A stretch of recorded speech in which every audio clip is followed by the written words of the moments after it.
Asaduddin Owaisi here. He is the member of parliament from a lovely city called Hyderabad. I recently went and saw him in action in the lanes of Hyderabad, and the way he's loved, his family is loved in that place. And he is the new politician we need in India. He's studied law and he's going to talk us about it.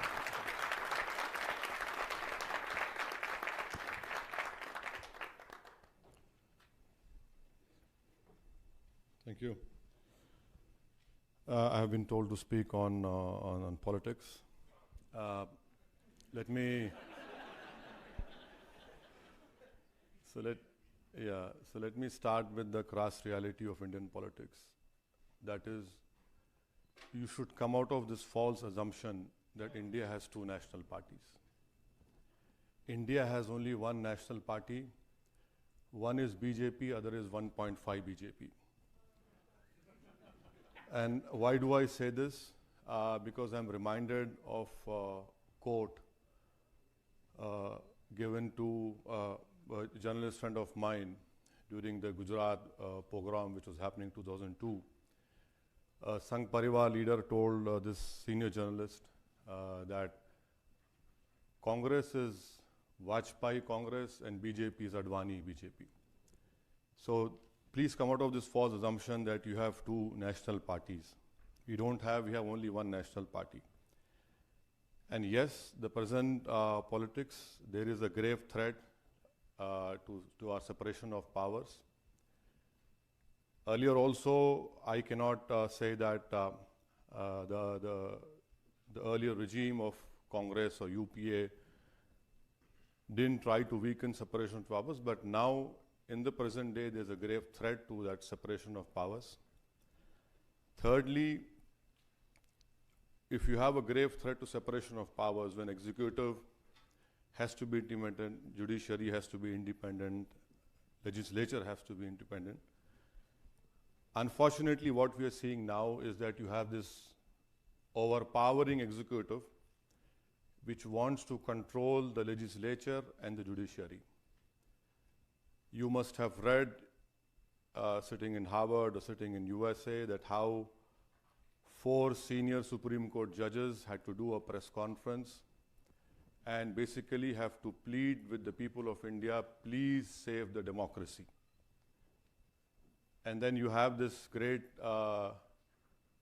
scientific development which has taken place, that whenever a government wants to get a decision in their favor, they have developed this art of maybe, I'm sure even Lord Denning would have been surprised that you give something in an envelope and give it to the honorable judge, and the judge accepts whatever is written in that envelope. So there is a grave threat. I am not demeaning the judiciary, because in the light of what happened in a recent case, whereon it was proven wrong, there is a grave threat to our separation of powers because of present day politics practiced by the ruling party. Fourth, there has been always a cartelization of power, and you have this particular groups, the dominant upper caste Hindu groups, who have always been in power, whether it is BJP or Congress, and there are numerous examples which I can give. Fifth point is, because of this cartelization of power, the present day Indian politics is not what XYZ can deliver in terms of justice, in terms of fraternity, in terms of liberty, in terms of equality, which our forefathers had enshrined this in our preamble. But now the race is who can be a bigger Hindu. So if you are a bigger Hindu, you are definitely going to get a constitutional post. That is the reality of the present day Indian politics. Why do I say that? Because recently in Madhya Pradesh, 3 Muslim youths were arrested for an alleged crime of cow slaughter. You have a requisite law for that particular offense, alleged offense, but National Security Act was imposed on those 3 youths. Now, I do not know that an alleged cow slaughter is a national security issue. But you have what I said, a 1.5 BJP in power. That is why they had used NSA over there. So then you have a seventh point. You have these dominant caste groups, whether Patels, Gujars, or Marathas, who want reservations. Now this is where the real fun begins. When the dominant caste groups are feeling vulnerable, they want a share in development. This in itself speaks volumes about these people who have a great stranglehold on the power system of our India. So the dominant caste groups are feeling uneasy. So the Supreme Leader, our Prime Minister, decided that why only dominant caste groups? I'll give 10% extra to the economic weaker section, to basically to the upper caste Hindus. Now this goes contrary to our constitution, our basic fundamentals of our constitution, and that is why I started my speech by saying there is a grave threat now to the separation of our powers. The eighth point is the issue of Muslim community.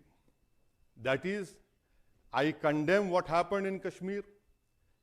It is a grievous crime. I say with all the truthfulness and authority I have that it is Pakistan which is to be blamed for that terrorist offense which took place in Kashmir. And there are no two things about it. But the crass reality of our present day politics, and which has also been reality, that if Asaduddin Owaisi criticizes Pakistan, I am called a true nationalist. The moment I do not criticize Pakistan, my Indianness is questioned. And that is the problem over here. I am a fourth generation Indian. My forefathers rejected the ideology of Jinnah, and we said, no, India is our country. This is the land of Khaja Gharib Nawaz. We will stay here. So I have this great honor and distinction that I am not only an Indian by birth, but also by choice, which no one can take that away from me. But in the light of what happened in Kashmir, if you go to my Twitter timeline, every second question is, have you condemned this bomb blast? Have you condemned Pakistan? Why don't you go to Pakistan? And so even after 70 years of independence, I am being asked this question, that why don't you go to Pakistan?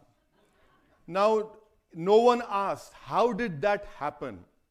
How did that 100 kg plastic explosive got inside Kashmir? No one is asking that question. Because the moment, now I've mentioned it, please watch tomorrow 9 p.m. TV channels. They will have a scrolling saying, Asaduddin Owaisi questions India in Harvard. Now this is the state of our politics. That you cannot question the Supreme Leader, you cannot question one national party, whether it's 1% or 1.5, a different thing. So what we see now is that Muslims are always questioned. Kashmiris are now being targeted. I'm sure those terrorists must be feeling really happy that how, as a nation, we are not able to stop these thugs who are targeting Kashmiris. For what they are, these are terrorist people who have done it, but they are now successful. And the last point, that is, please understand that I am not a jihadi. I have taken oath on the Constitution of India. My whole fight is for constitutional rights. My whole dream is to realize what Baba Sahib Ambedkar had given these tools to us: equality, fraternity, liberty, justice, the fundamental rights. This is what I aspire for. What I aspire for is Article 39A, that is equal distribution of wealth. Wealth cannot lie in the hands of few people. And then you cannot come and tell me, celebrate India. No, I cannot celebrate, because the wealth has to be distributed. That is what the directive principle of our Constitution, Article 39A, talks about. The Constitution is self-encompassing.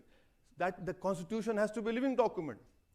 Now, please understand that you had if I'm not wrong, in Boston you had a race and a marathon, right? And you had 2 terrorists who had bombed. Now, we live in India. We are more closer to those stupid fellows who have this ideology.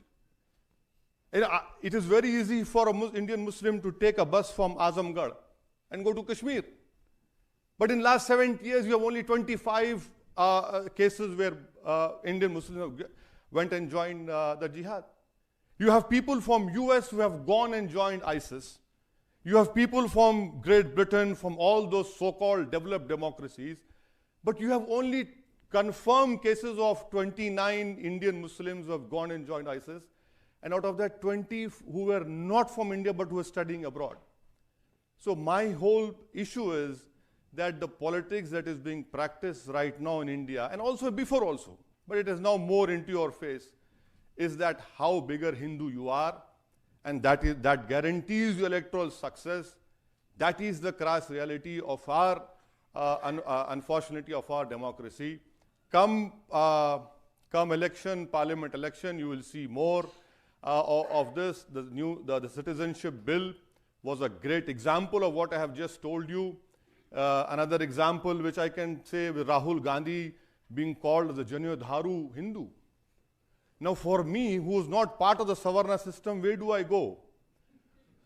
So I am in a limbo state, because Shri Rahul Gandhi is a Janyodharu Hindu, Shri Narendra Modi is a Hindu nationalist. Now I believe in Indian nationalism, which is inclusive, because this is what the Constitution wants each and every Indian to be an Indian nationalist, not to be a Muslim nationalist, not to be a Hindu nationalist.